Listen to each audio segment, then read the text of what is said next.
Do you find differences between different countries? Yes, we find quite a bit of differences depending on how the countries themselves, how much movement or how much activity is a part of the social fabric.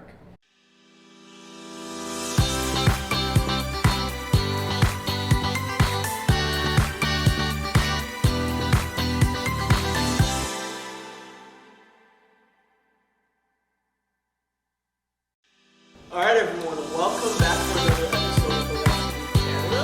So today we will be joined by an amazing person. But before we start, of course, Dana and I would like to give you the regular intro, right? So we are starting here today with the Canadian Health and Fitness Institute. Again, our mission is to make Canada the fittest nation on earth by 2030. And to this end, we have these episodes just to help us get there, right? Not only to talk about mental health, but also physical health. And today we have the wonderful Mr. Ted Temertzoglou with us today. And Ted was a health and physical education teacher from the Toronto District School Board for about 20 years and has taught at the Birchmount Exceptional Athlete Program. Currently, Ted is working with LifeIsAthletic, which is LIA, but he's actually the founder and president of LIA, which provides educational services in health and physical education, staff and student mental health, and social emotional healing, and a number of other things. Ted, thank you so much for being here. Welcome. Thank you so much for having me. Thank you so much. No, of course. Well, first things first, it's evident that you hold a lot of experience as a health and physical education practitioner. Very curious to know what else do you do? Like, can you tell us a little bit more about what you do? Yeah, I think the most part in what I do in schools is work with schools to create journeys for kids where they can find their own movement vocabularies, where they can find areas or type of movement patterns that make them really excited about being active for the long run.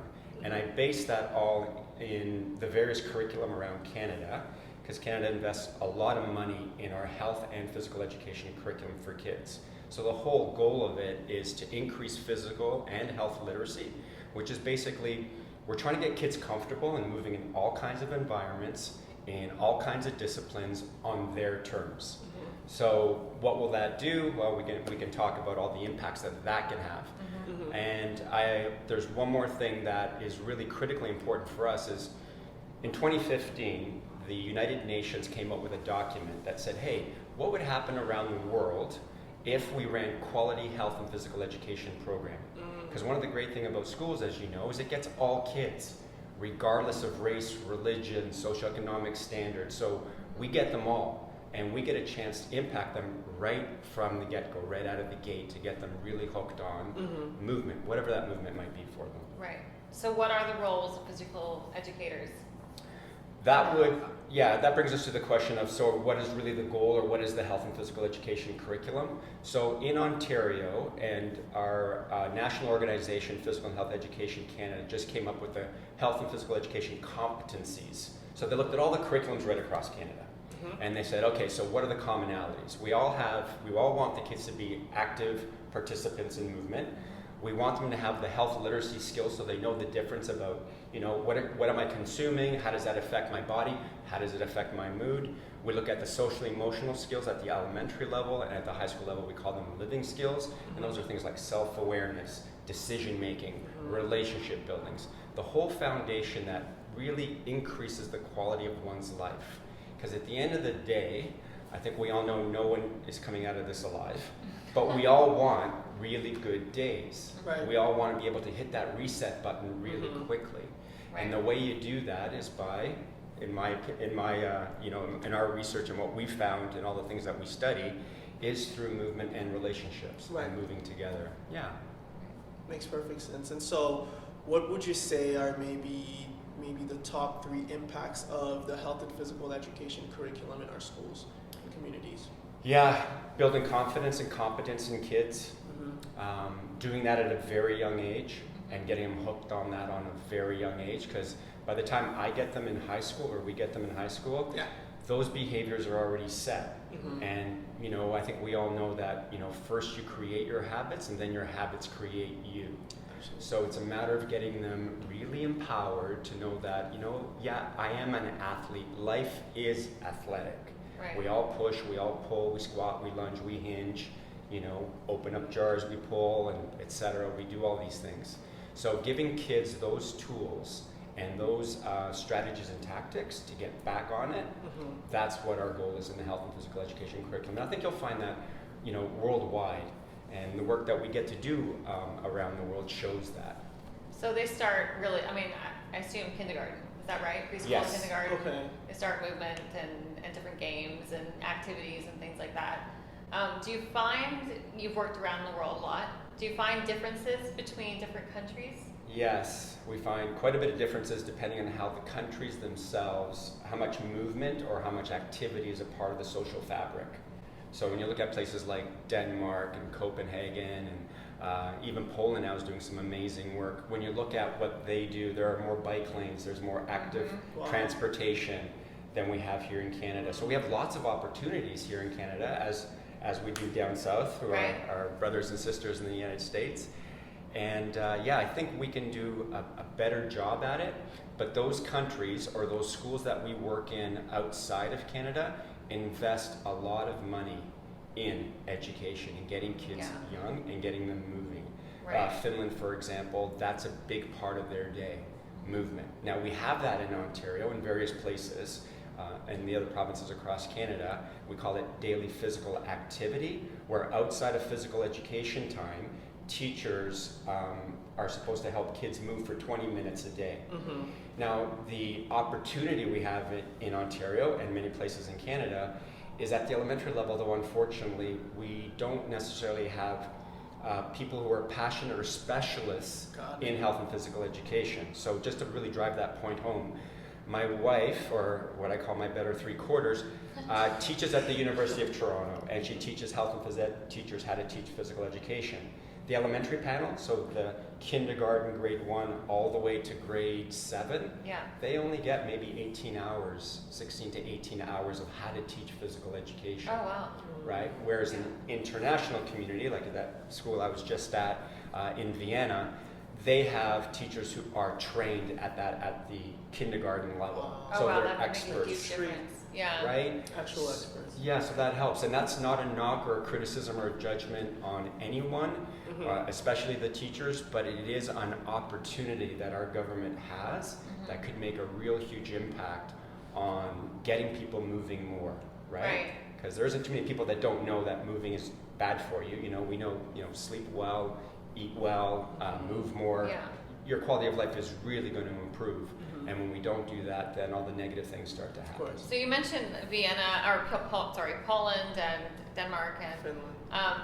Did you know about the mayor of Oklahoma City? Do you know this story? Is this the Blue Zone thing? This was about 10 years ago, and it was the mayor saying that he was going, their state or their city was going to lose £1 million. Do you know this Yes, story? I remember this, yeah. Right, so I was looking into it, and it was reminding me of what you just said, because they had more bike lanes, and they had all this more, infrastructure. And so what they did was they invested a ton of money into community parks and bike lanes, and they made the streets were huge, and then they added sidewalks, people could walk down them and things like that, and it really, really changed things for the community. So aside from physical activity in schools, there's also that community element of investing in your community with parks and things like that too, right? So that's another thing that we could be talking about. But it's really interesting that they hire physical activity trainers or something like that. And to teach. I'm sorry to cut you off, Dana, No. but even more importantly, they invest a lot of time in professional development. So they bring people like me and other people down there to help the teachers with their pain points. Oh, right? wow. So then I get to go there, I get to learn from what they're doing, I get to bring that back to the various places that I go to, and you form a community of learning. So they can see what they're doing that's not optimal, and then just keep going and making it better and better and better, which is maybe not. Is that happening? That's what's happening. Not so much here because of the cuts that we're experiencing in schools, in our public system in particular. So I'm a product of the public education system, and I wouldn't be sitting here before you if it wasn't for amazing teachers that I had. So I'm also a first generation My parents immigrated from Greece to come here for a better life, to fled the civil wars, very much like we're getting our new Canadians coming in, leaving their countries for a better place for their kids. And what protected me, I was just so very blessed and lucky to have those kinds of teachers in my life, because my parents worked 2 jobs. My grandmother, we lived with my grandmother at that time. And so you need a lot of help. Well, what's that safety net? That safety net is the public education system. And you can only keep taking away money from that for a certain period of time. So has that been going on for a long time, or? You know what? Yeah, it's been going on for quite a long time. We get money, we lose money, we get money, we lose money. But at the end of the day, it's the kids who are losing. Right. Do you think there's maybe like a cultural thing there that we just don't put enough, or I don't know? Yeah, no, great question. Emphasis on public education, school or activity, or physical activity in public education. I'm sure it's multifaceted. Like I'm sure there's a lot of reasons. But as a parent, when we had our 2 kids, one of the major things we looked for in a school system is if they valued health and physical education. Because we're clear about the research. We know the impact that has on kids, right? Kids don't care how much we know until they know how much we care. They're certainly not going to remember everything we're trying to teach them until, but they will remember how we made them feel. Yeah. And then one of the great things about feelings is if we want to reset our feelings, the best way to do that is in movement, right? So if you look at all the communities around the world that have a culture of movement, they do that together. Right. And I think we have a great opportunity to be able to do that. Yeah. Yeah. Sounds a lot like Let's Move Canada. It sounds a lot like 100%. Canada, right? Sounds like our goal. It's trying to When I see the stuff that you guys and the amazing work you're doing on your website, and this whole campaign that you're trying to do to get more Canadians active, and what Participation is doing, what the school systems are doing, and then if you look at the top selling books right now. So look at, and they're beautiful books. Atomic Habits by James Clear, about creating habits. Right. Dr. Peter Attia on Outlive. Yeah. And, so what are those things that we need to do? And, that kind of reminds me of, Desmond Tutu saying to his people, we're going to have to stop pulling people out of the river, right? And find out why they've drowned, and then go a little further upstream and find out why they're falling in the first place. Well, to me, all of that stuff is the health and physical education curriculum. If you dig deep into it, so I would challenge parents to say, take a look at that program, take a look at that. It's a $25 million curriculum. A lot of people had their hands in that, a lot of experts. And if we teach that, we'll go a long way. Some people call the health and physical education curriculum the greatest healthcare intervention we could have seen. Right. Well, that makes sense for sure. It sounds a lot like systemically looking at all of this rather than just the individual elements. Yeah. And so this makes me think about we thought about, for example, some of the more specific issues, right? Like within that frame of like a systemic, like from a systemic lens, you look at how to assist students, but when they have certain issues that already exist, like metabolic syndrome, right? Like, how do you go about tackling that since it's already happening? And what is it? Right. Yes. Yeah.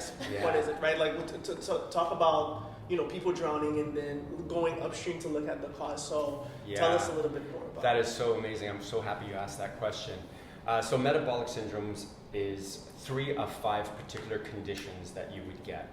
And if we look at those diseases, and one of them is what I'll call excess stored energy, because that's all fat is, right? It's just excess stored energy, and that energy is stored in the wrong spots. It's stored in muscle, in liver, on the heart, in our arteries. Those are not good spots for fat to be. The best spot for fat to be is just underneath our skin, right? So that's one of the issues. The other issue is high blood pressure. So that's another factor. Another one is when you have a lot of sugar circulating in your blood, or we call that high glucose. Hyperglycemia. Hyperglycemia. Yeah, absolutely. So those are 4 of the conditions, but if you have any 3 of the 5, you are now stamped with that. So the Canadian Health... Because 3 out of 5, right? Like you're 3 out of 5, and that's... But that's... Okay, so great question. Wow. Yeah. So let's look at kids and let's look at adults, and then I hope, I put those slides together for you so you can put them from the Canadian Health Measure Survey. So it's about 2% of our kids right now that have metabolic syndrome. Wow. Okay. Now that doesn't sound like a big number, right? But that's just kids. And generally, first we create our habits, then our habits create us. If those patterns continue, then that's not a good thing. The adult numbers raise up as we go through. And yesterday at the Ontario Physical Literacy Summit, I had a couple of presentations, and I have this one slide that just really sets people on edge. And it was the research about COVID. And unfortunately, the people who paid the ultimate price, who passed away as a result of COVID. Putting all the other political arguments aside, when you break down to it, what did those people have? Well, you know, experts like Dr. Asim Malhotra and all other researchers that looked at this stuff, they basically said, look, we're really unfit. And what happened was these people had, those are what are called comorbidities. Comorbidities. So they had Four. more than one, Yeah. you had X percentage. If you had 3, you're probably not coming out of that. It's just too much stress for the body. Right. The body can't handle it. So the recipe for movement to avoid disease is pretty simple. Like we have those numbers. In Canada, we call it the Canadian 24-hour movement guideline. And those numbers are embedded in our health and phys ed curriculum. But health and phys ed can't solve it alone, right? Of course. Right. It has to happen in various classes. It's like saying to an English teacher or a science teacher saying, don't talk, you know, let's not talk about mitochondrial health in physical education class. Let's not talk about English in phys ed. It's all related. It's Right. yeah. So you have a lifestyle that just over time creates metabolic syndrome, which is multiple comorbidities, multiple problems, right? Multiple health problems, which are going to be very hard to treat and expensive to treat. Yes. Which so what are the direct and indirect costs of? Great question. Okay. Those numbers were just released in 2022, and it was based on the World Health Organization study on activity levels for youth and adults. And so we found out that about 81% of our kids aren't moving enough just to stay healthy. Oh. Right? So we're looking at tens of billions of dollars at direct costs of inactivity. That's if we just look at the variable of movement, of exercise. So 80% of children are not moving enough to be healthy. Worldwide, globally. Worldwide. And Canada was pretty close. We were like 79%. Okay. And unfortunately, the majority, not the majority of them, a higher percentage were those who identify as female. Okay. Right? So we Wow. lose a lot of girls, Okay. especially around the ages of 13 to 16.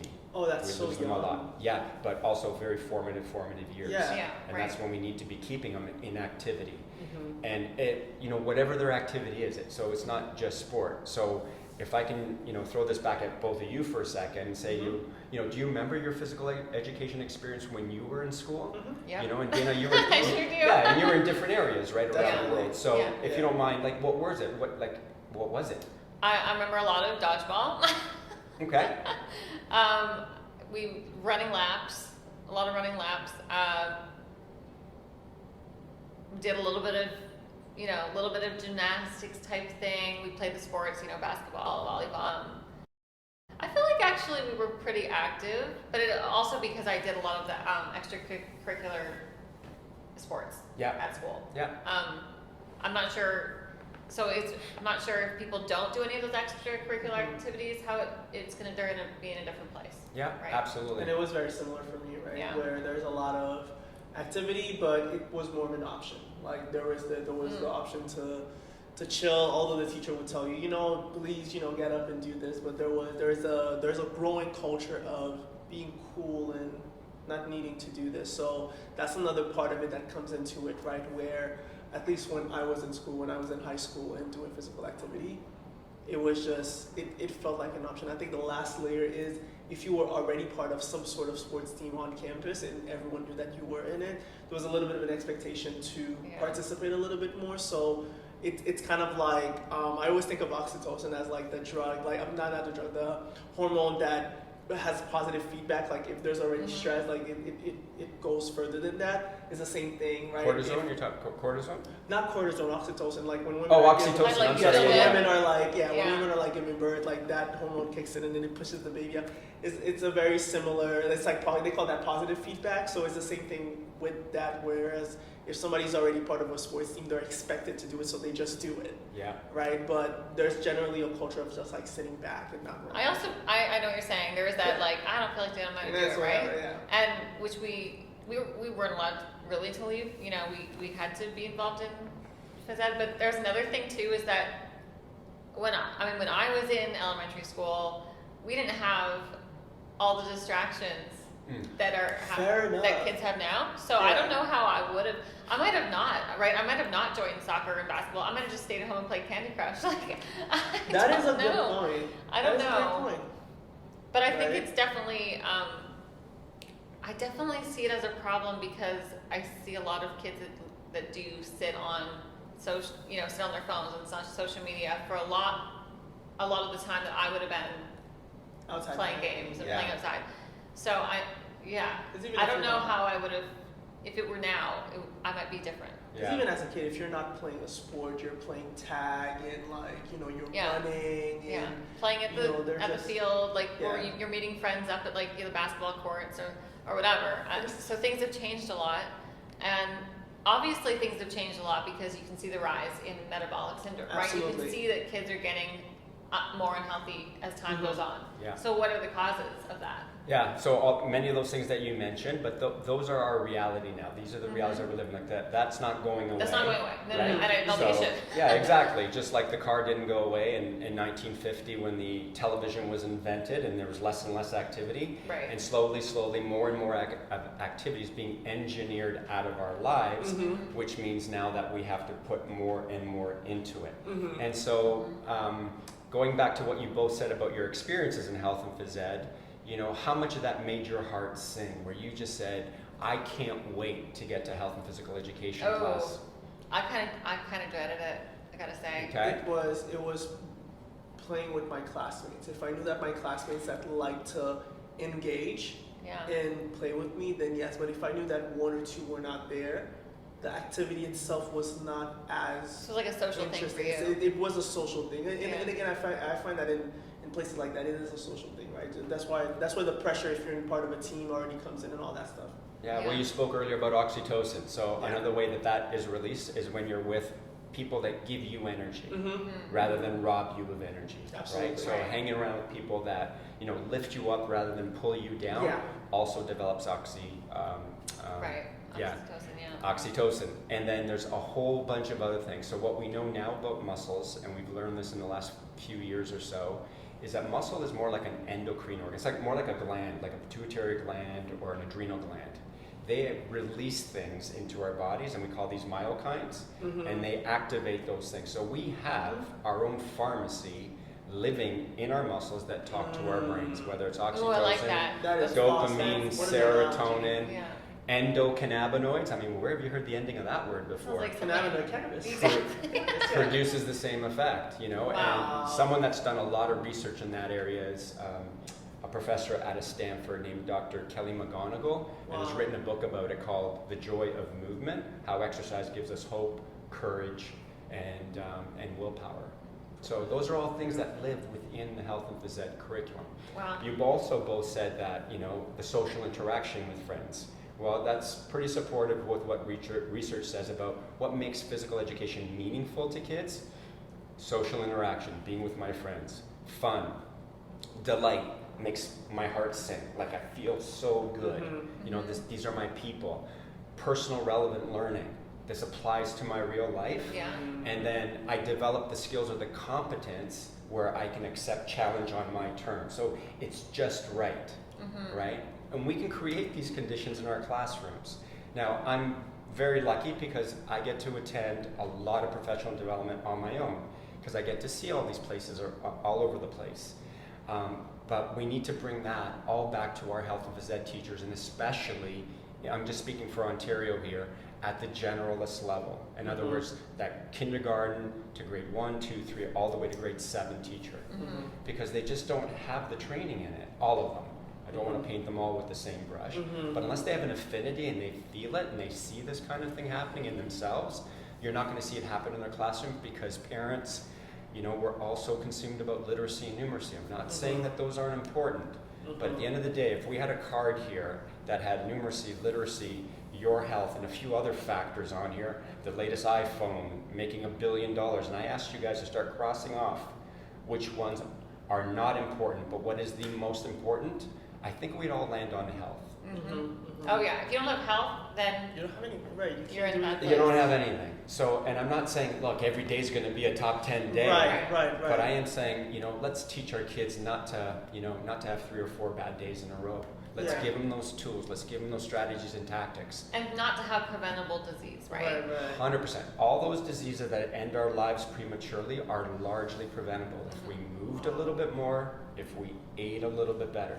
And the great thing about what we talked about earlier about, the internet and social media network and these new podcasts that are out there, never before have we had access to such experts. Yeah. Where Lots, you can go right? on, you can go on the High Performance podcast, one of my favorite ones out of the UK. Dr. Damien Hughes, who does a lot of work in culture, right? Works a lot with the premier teams. And the guests that they have on there, the Diary of a CEO, Stephen Bartlett, and the amazing guests. Like, we've got access to these people For sure. 24/7. Which is great. Wow.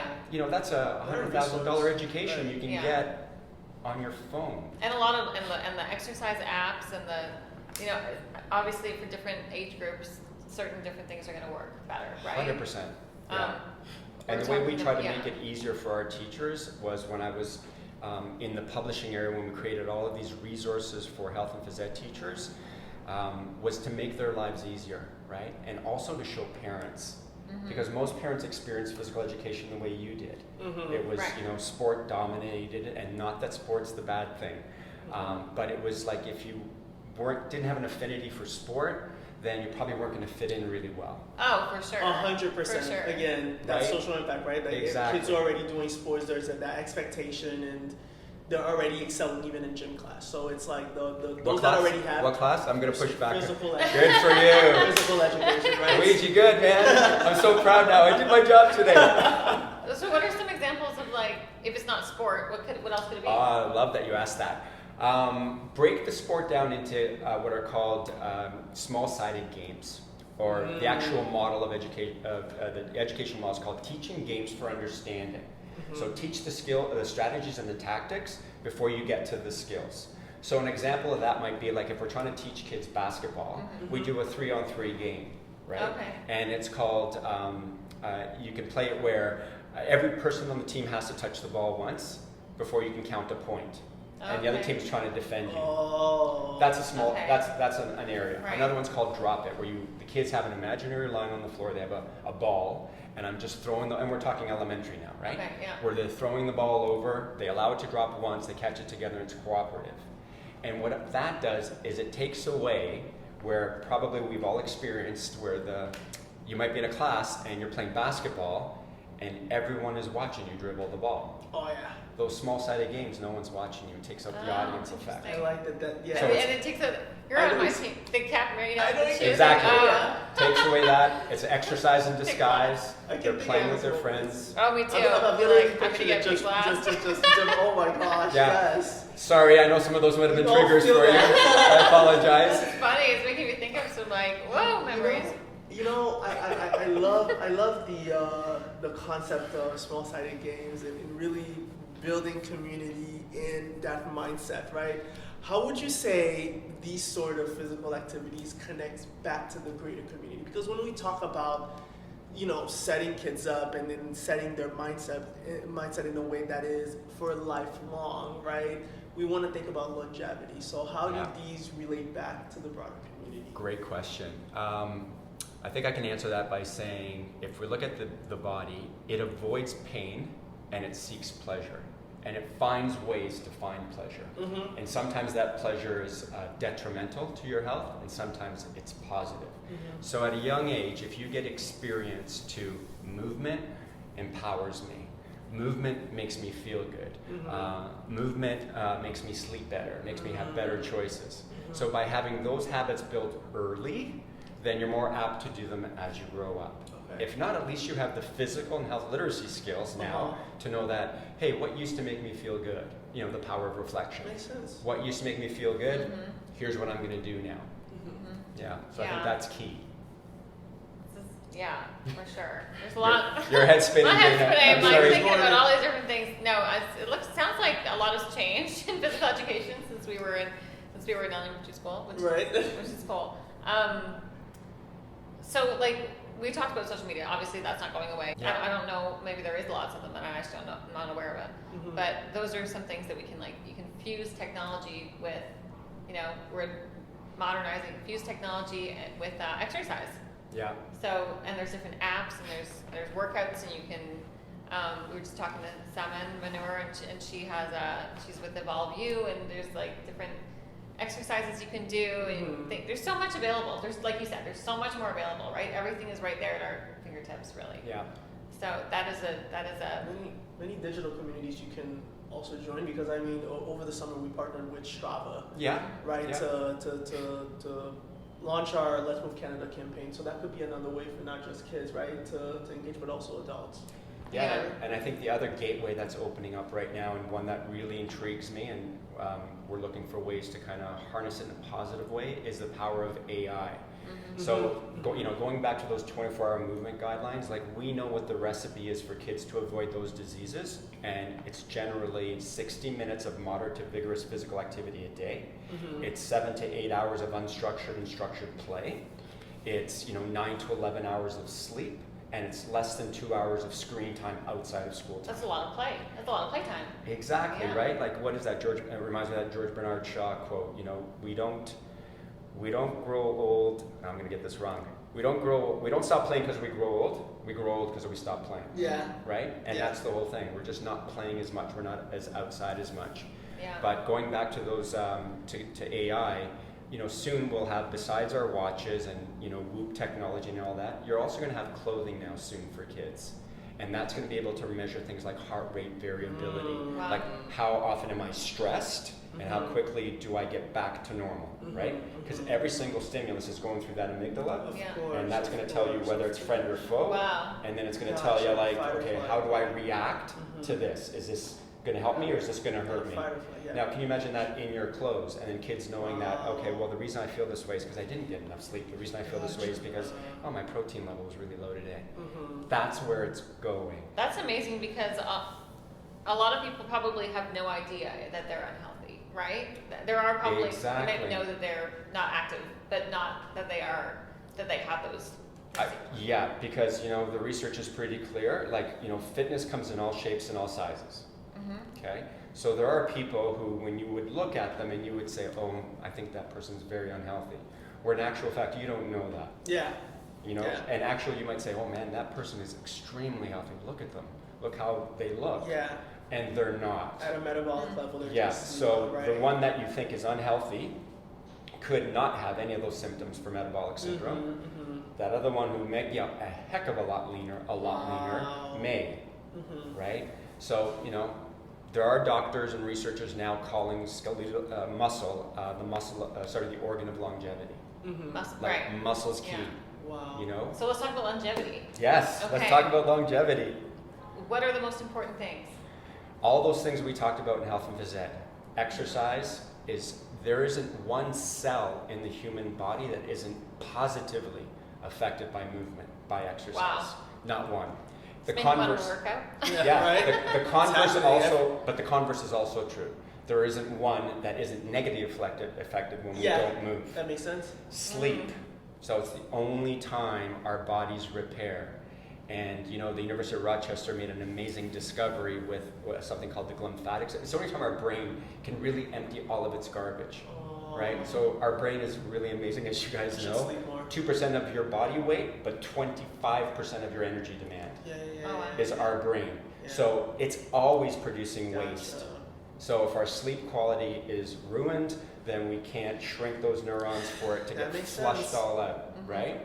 So that's one of the things. So we got sleep, and then And building muscle? nutrition. Yeah. And nutrition is key, right? But if you were to say which one, I'd say it doesn't matter, man. Just pick one. But if I was to pick one where we get our kids moving the most, just get them moving. So Just activity, nutrition, activity. Because sleep. it caused Yeah. that cascade to Yeah. get healthier in the other areas. And it doesn't have to be something crazy. It doesn't mean a gym. It just means go out and walk. Physical. Yeah, and I think maybe we can talk off camera if you like. I've got some great suggestions for both of you on some researchers that are really down to earth that you guys should bring on your podcast that can really drive this point home even more than I can. Okay. My role, as I've always seen myself, and I think what's really helped our health and physical education community, and Dana and Luigi, not that this is happening in every school, okay, so I don't want to give you a false indication that, this is great, this is a utopia, phys ed's changed. We are changing, not at the rate I wish we were. I wish we were changing more. But when we developed our resources, whether they were the textbooks or our fitness charts, we always did that with world-leading experts. And my job was to, and my team's job, was to transfer that knowledge into chewable chunks so someone reading at the grade 8 level can understand all this stuff. Right. Right? And I think people like Dr. Peter Attia, they do this, They can take that information and make it chewable for people, and hopefully we get more people moving. Right. So this makes me think, right? Like, it brings me to the big question, right?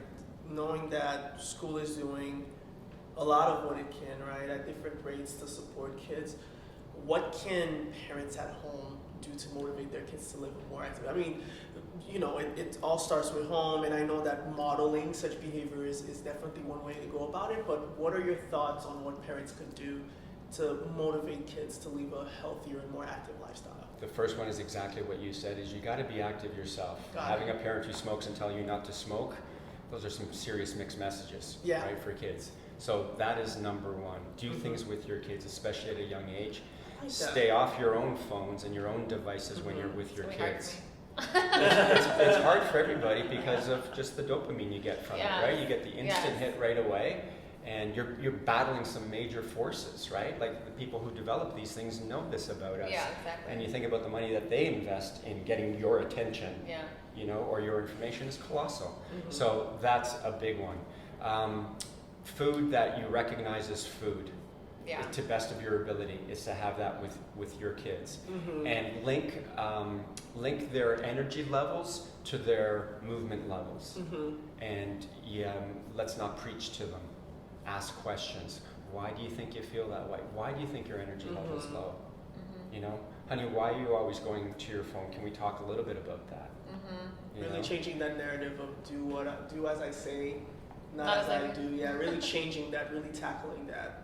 Yeah, and education, we call that student agency, right? Giving them voice and choice. And I think the indigenous, I learned this from some indigenous leaders that were kind enough to share this, but the kids saying that nothing for us without us.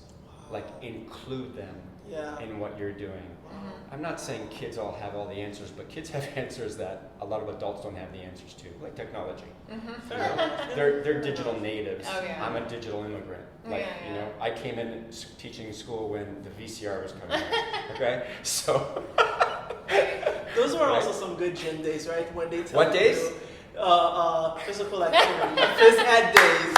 It's amazing how it just stays and you have to work through it, right? So these phys ed days when you kind of just don't want to work out, and then the teacher is there and says, "Oh, we're actually watching a movie today," and then you're coming in with the VCR, right? You're just so no, it's really good point, and again, really interesting how language matters through all of this, right? Even with me having said gym instead of physical ed, right? Physical ed so many times already, that kind of just shows you how, without being called out, without being kept accountable, it probably has caused a cascade of other thoughts that are not necessarily as supportive. It's really interesting. A dear friend of mine that I taught with for a little while is Mr. D.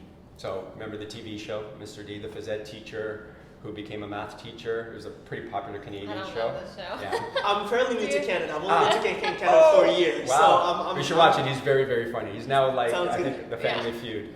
Anyway, so I'll pass that part there. But going back to what you said earlier, in health and physical education, schools, and this is coming from things like the World Health Organization and UNESCO, physical education should be the groundwork, the foundation of all of that for all schools, right? And it's got to be school-wide. The other thing would be make sure that they're using evidence-based resources. I think that's really important. So we're not speaking from opinion, that we're not just throwing up a video that's on there. So I think those things are really important. The schools that I go and work with outside of Canada, and they're mostly international schools, the class sizes are somewhere between 14 in physical education to max 20. If you're looking at our schools here, you're looking at the grade 9 to 12 level, 34 to 38 kids. Right. It's a lot of kids. In half a gymnasium. And those kids come from all different levels, not just of athleticism, forget that for a second, but home lives. Yeah. Right? Oh, yeah. So for that one teacher to be able to deal with all of those things, I mean, I can't it imagine. is Yeah. a colossal challenge. So our teachers, when we talk about frontline workers, they have more experience with 15, 14, 13, 12-year-olds than any human being would, because they teach them all the time. Yeah, all the time, Right? So they have a lot of experience, but we need to get them help. We need to get Absolutely. lots of professional development. We need those teacher unions and the teachers, the school boards to work closer together with our government. Yeah. Because at the end of the day, kids are 6 once, 7 once, 8 once. What are we doing? 100%. Right. What are we doing? Bring that message back home. I mean, it makes me think a little bit about, you mentioned Dr. D earlier, and I thought about my experience as a new immigrant just coming in and not even knowing this, right? So when we think of, we're already working for a cultural shift, right? What can newcomers in Canada do to participate in all of this, to make it an additive, right, experience to changing this culture? Yeah. The fastest growing sport in the Toronto District School Board is cricket. Oh, wow. Wow. Right? Oh, wow. So it's us as teachers and students and communities working together to figure out what the population likes to do and move. I'll give you a classic example. So yesterday, my last session at the Ontario Physical Literacy Summit in Hamilton, it was called Meaningful Health and Physical Education. So I had all these teachers and some healthcare workers were in the session, but then there was this one person in the far corner, and then I just always ask at the beginning of all my workshops, hey, what would make today, our time together, the most unbelievable professional development you've ever had? Like, why did you come? Like, what are you looking for? Right? So they all got around there telling me what they want, and then this one person who's, I can tell you that, she told me, like, in her culture, it's not valued. Movement is not valued. Oh, wow. Okay, well, that's fine. That's the reality. How do we work within it? She goes, I just want to know, I came here to find out how health and phys ed is different. And I'm hoping to learn on how different was in my experience. So if I can tell you this quick little story. Of course. So one of the outcomes in high school is, under that active participation, is we have this fitness thing. And a good idea in your fitness is to find out, you need a snapshot of the kid's fitness level to see where they're at. And there are many different ways that you can do that. But one of the most popular ways is we try to find out how well their hearts and lungs and circulation work, and we have these cardiorespiratory appraisals. One of them is called the beep test, which is an unbelievable test. It's 20 meters, and you're going to go back and forth to the sound of a beep until you can't go anymore. Right? It's an amazing test to measure how well your body uses oxygen and the maximum level of oxygen it can use. So it's a good indicator. But it's really good for kids who would like to go all out, because you are going to go hard. And it's horrible for kids who can't stand doing that, or kids who don't like to run. Yeah. But there are 8 other tests or appraisals that you could choose from. So that one aha moment for her was like, oh my goodness, I wish my school had that. And again, no judgment on it. I remember that test. Yeah, I remember that I think test. you guys called it the PACER test, because in the States, you're a part of the I fitness went rank. to school in Canada, actually. Oh, did you? Yeah, Oh, yeah. okay, sorry. But I remember the beep test, and I hated it. Right? But If you had a choice, if I said, remember. here, you got the If I had a rapport walk choice, test, yeah. you've got the step test, you've got the 12-minute walk or run, Right. you know? Yeah, actually, I vaguely remember Yeah. it now. Yeah. There's just so many ways to be active, right? It's not like running is the only way, or Right. there's just so many. You did say that muscle is the biggest. The organ of longevity. Yeah. Yeah, that's Dr. Okay. Gabrielle Lyons. She coined that phrase, so I can't take credit for that. Well, that's interesting. So Which doctor? Dr. Gabrielle Lyons. Lines. Okay. Yeah. So building muscle is a great way to stop Yes. aging so quickly. Is that? Absolutely. Yeah. Muscle is the only way we have with interacting in the world, and the way you do that is through your feet and your hands. That's how we organize ourselves. So, yeah, muscle, but I don't think we need to get people confuse like, what does that mean? I have to be a Bodybuilding or bodybuilder? something, right? No, you know, it's all relative to your body size. So Yeah. Physical activity. Yeah. Yes, we need resistance, but it doesn't have to be with a weight. That can be Mm-hmm. going upstairs. That can be a quick little tabata, you know, Right. squat. That can be lifting things around the house. Mm-hmm. So this is like the blue zone thing, right? We touched on the blue zone thing, but certain places that are, you know, they live the longest, Yes. Yeah. and they all keep moving, right? Yes. They move into their 90s and they're still Hundreds, Yeah. out So in they're- the field, like wherever they're doing, and Yeah. and work and being active. And being so active. I And- guess, you know, But if you look at that research with, you know, not only centenarians, those ones that live past Yeah. 100, many of them led very unhealthy lives. Many of them really? smoked. Yeah. Many of them drank. And And they did it every day. that's the point of reference people use sometimes, right? Yeah. It's like, oh yeah, they live to 100. They Right. Yeah, they do, yeah. But if you look at the ones that have done, and Dr. Attia does a great job of outlining who those people are in his book in the early stages. But the key thing is that, you know, that might be largely derived by genetics. And Got the it. best way I've heard this explained is, yeah, genetic plays a part of it, but since, you know, those of us who may not have those genes, what can we do to still get the benefit? So genes are what you're born with, and it's a silly analogy, but it's the only one I can think of right now. So if you think of it, it's like genes are things like the bullets in the gun, but your environment pulls the trigger. yeah, yeah. Right? Certain vitamins will turn on certain genes or turn them off. Or Certain yeah. environment, yeah, certain not eating properly, not moving enough will turn on things, Right. you know, and that whole field of epigenetics. So the key is, okay, so what behaviors, and it goes right back to what we talked about earlier, sleep, movement, screen All time, that or stuff. inactivity Yeah. time, all that stuff. Healthy lifestyle. All that in a everyone, healthy like you lifestyle. said, everyone knows that this is better, but What are they It's doing just- about it? Yeah. you know, it's hard. So it's harder. It is harder, It's yeah. So And that's where you bring in the environment, right? That's where you work with other physical education professionals, teachers, right? To really bring in and create that environment. To hopefully bring in parents yeah. as well, right? yeah, it's gonna take some. I mean, it takes some discipline, right? Of course. So that's something that we just it just is. It's just the way it is. It's like if you want to be a healthier person, if you want to be 40 and 50 and 60 and 70 years old and not have the comorbidities you're talking about, Yeah. then it's going to require some action, and that's just Yeah, reality, and right? for most people those ages, Dana, from 70 on plus, those last 10 decades, or what's called the marginal decades of our lives, are not happy times. On all kinds of Right, a lot drugs, of in and out of Right. the hospital, so that's Right. big here. And the good news is, all of this is reversible at Right. any time, Yeah. right? So the best person that's going to get the most benefit from moving more are the people who are at the lowest right now on that scale, right? Because it's a Yeah. very small jump. And it's something as crazy as if you just have those people with like a little bit of more movement, Right. you Yeah. reduce all of those changes all of comorbidities these. and the death of dying from any one of those by about 15%. Wow. If you do more, and that's on that slide there. Right, and there's you'll have it. I don't remember what 2%. the statistics were, but I think it's the amount of medication that each individual, the average person is on is scary, right? And a lot of those things are reversible and preventable. Yeah. Want So, to If reduce you- that number.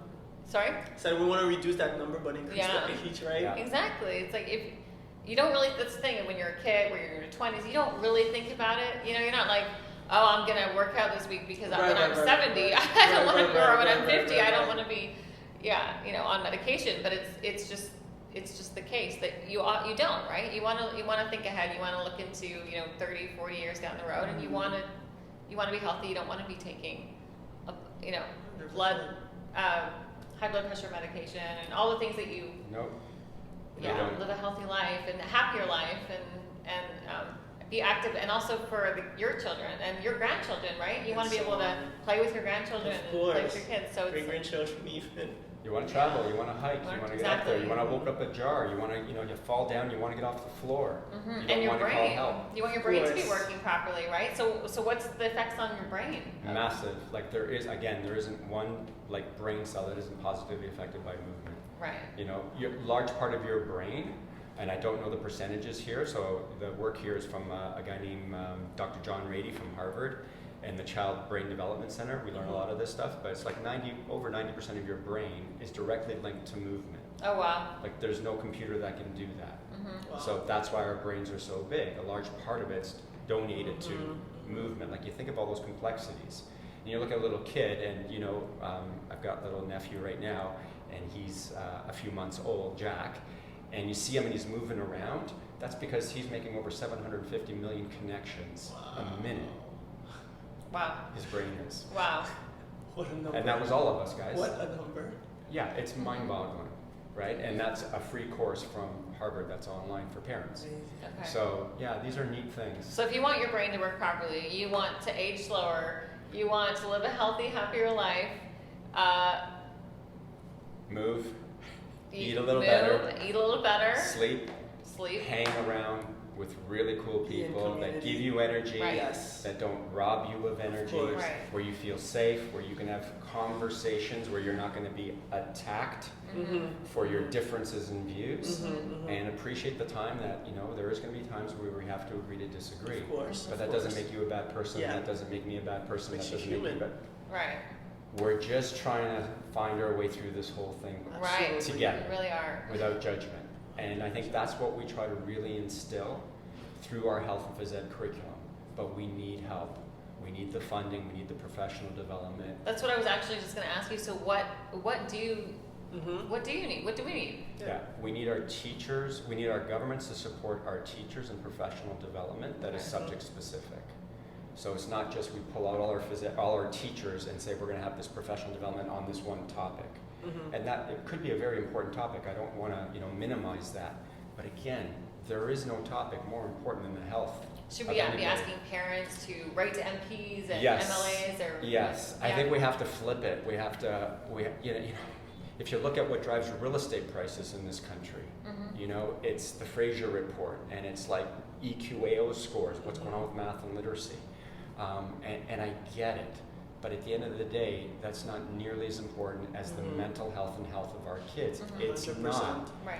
And yet that's what parents value. The other Mhm. thing is, and I've been to these parents' meetings where they talk at the elementary level about more sports teams and school sports teams. Mm-hmm. And I'm not against sport, that's how I got here. Fair But enough. that's a very small net. It is, right. And when It's we're neat, putting but- The tons of more money holistic, into yeah. representative school teams, you're missing the part where you could have intramurals and use that money Mhm. Yeah. where you give every kid touches. Every kid, yeah. But we have, grade 6 volleyball teams that are selected. And if you look at who's on those teams, it's largely kids who are already slowly starting to play rep as they get older. Mhm. So it's Right. unfair for Yeah. those kids who can't Yeah. afford that. And every sport's expensive now.